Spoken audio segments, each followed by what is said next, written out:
Okay, so we're here at the Smart Fuel and it's 57.80 cents here. So magkakarga tayo ng 350.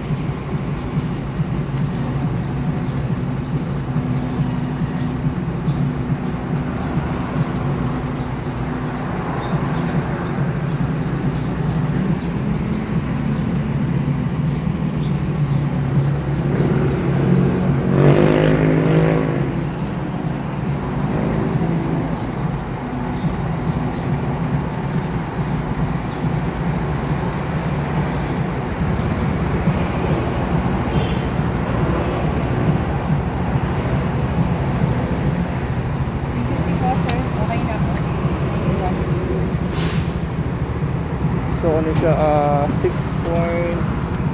Kasi po ba? No, sorry. 6 liter siya, no? 6.55 liter siya.